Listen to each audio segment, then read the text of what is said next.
Sir नमस्कार। नमस्कार आज जिस तरह से ये सफल जो आयोजन हुआ है जी। इसके बारे में क्या कहेंगे? देखिए, इसके बारे में मैं एक ही बात कहना चाहूँगा कि लोगों का जो अपने राष्ट्र के प्रति, अपने तिरंगे के प्रति जो एक अपनापन, एक भाव जो हर व्यक्ति के मन में है, सबसे ऊंचा तिरंगा रहे हमारा, उस भाव से, उस विश्वास से, उस विचार से लोग भारी संख्या में आए। और हमें इतना विश्वास नहीं था कि इतना जन समूह महेंद्रगढ़ में पहुंचेगा। और मैं आपके चैनल के माध्यम से उन सभी साथियों का धन्यवाद करना चाहता हूं कि उन्होंने अपना कर्तव्य समझते हुए, अपनी जिम्मेवारी समझते हुए अपने राष्ट्र के प्रति, अपने तिरंगे के प्रति जो उत्साह दिखाए। जैसे आज जो तिरंगा यात्रा निकाली गई है, तिरंगा यात्रा के जरिए कुछ राजनीति में किस प्रकार का आप संदेश देना चाहते हैं? जो आपके वर्कर हैं, पार्टी के वर्कर हैं, उनको क्या कहना चाहेंगे? किस प्रकार की तिरंगा यात्रा के जरिए आपका शक्ति प्रदर्शन समझे या कैसे क्या? देखिए, रामचंद्र जी की शक्ति प्रदर्शन और तिरंगा यात्रा दोनों अलग अलग है। तिरंगा यात्रा हमने उस भाव से, उस उद्देश्य से, जो पूरे देश के अंदर तिरंगा यात्रा का आयोजन लगातार हर साल होता है। जब से माननीय मोदी जी इस देश के प्रधानमंत्री बने, उस समय से लगातार शहर में भी है, गांव में भी है, ब्लॉक स्तर के ऊपर भी है, जिला स्तर के ऊपर भी है, और सभी लोग इस तिरंगा यात्रा का आयोजन किया। हमने भी उसी भाव से तिरंगा यात्रा का सम्मान के लिए, राष्ट्र के प्रति समर्पण के लिए इस तिरंगा यात्रा का आयोजन किया। दूसरा आपका प्रश्न, इसके द्वारा शक्ति प्रदर्शन, जब राजनीतिक जो क्षेत्र में लोग काम करते हैं, जब जनता का प्यार मिलता है, समर्थन मिलता है, जब जनता लाड करती है, अपनापन दिखाती है, तो भी नेता के मन में भाव आगे के आते हैं। और जब लोग ये कहते हैं कि हम आपके साथ हैं, आप कदम से कदम मिलाकर आगे बढ़ें, तो इसमें कोई शक नहीं है। सर जैसे बीजेपी जो पार्टी है वो राष्ट्रीय लेवल की पार्टी है जी। तो कहीं ना कहीं यहाँ पे जैसे आप भविष्य में जैसे चुनाव लड़ते हो, अगर टिकट अगर आपको बाई चांस अगर पार्टी ने उसका नेतृत्व आपको नहीं दिया तो जनता का वो क्या संदेश देना चाहोगे? देखिए कि वो तो आज की तारीख में तो अभी 1.25 साल, 1 साल से ज़्यादा समय है।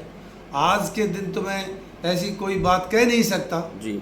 लेकिन हमने भारतीय जनता पार्टी के कार्यकर्ता के रूप में, पदाधिकारी के रूप में 1996 से लगातार पार्टी के साथ कदम से कदम मिलाकर पार्टी को अपनी माँ समझकर सेवा की है।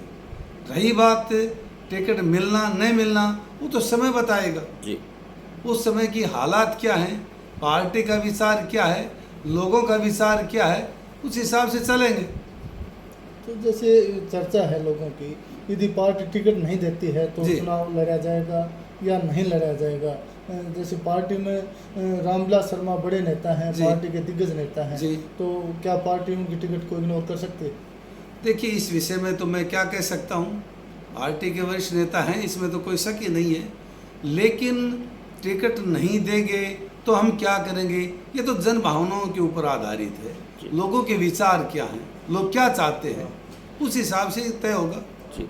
कंवर सिंह जी की सर एक छवि है पब्लिक के अंदर कि शांत स्वभाव के व्यक्ति हैं और शांति के प्रतीक हैं, तो ये जो जिस तरह का गौरव आपने हासिल किया है, इस बारे में क्या कहेंगे? इसमें तो देखो कि मैं एक ही बात कहूँगा, एक व्यक्ति का स्वभाव होता है जी, और जब अपने साथियों के बीच में काम करते हैं तो काम का आनंद आता है, और जब अपने से जब होने वाली बात है, उनकी मदद वाली है, तो मदद खुल के करते हैं। इन्हीं हम आपस में एक दूसरे को अलग नहीं समझते। परिवार का सदस्य, साथी के रूप में, दोस्त के रूप में हम देखकर वो काम करते हैं।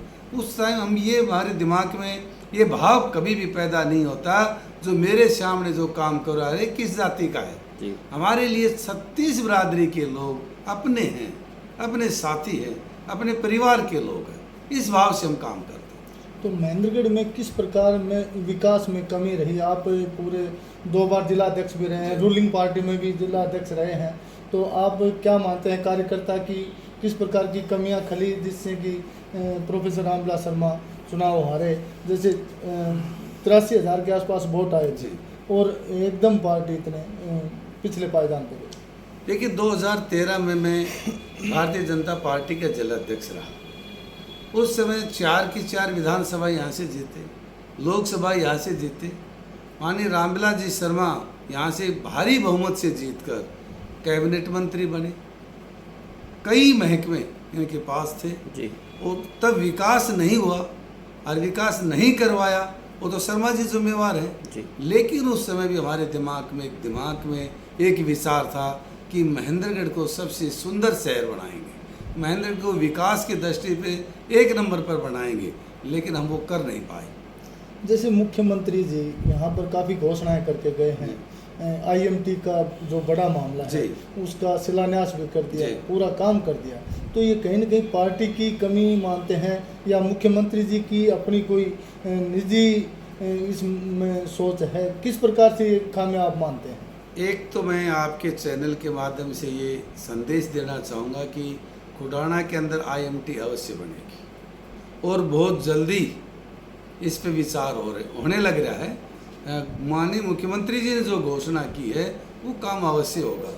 रही बात डिले की, डिले तो जो जनप्रतिनिधि है उसका दायित्व बनता है कि जो प्रक्रिया है उसको थोड़ी सी गति देकर उस काम को ज़्यादा बढ़ाया जाए। जी सर, एक जैसे महेंद्रगढ़ जिला, जैसे हरियाणा और पंजाब जब अलग हुए थे तो महेंद्रगढ़ जिले का नाम आता है जी। और आज तक जो है महेंद्रगढ़ की जो जनता है वो मुख्यालय के लिए तरस रही है।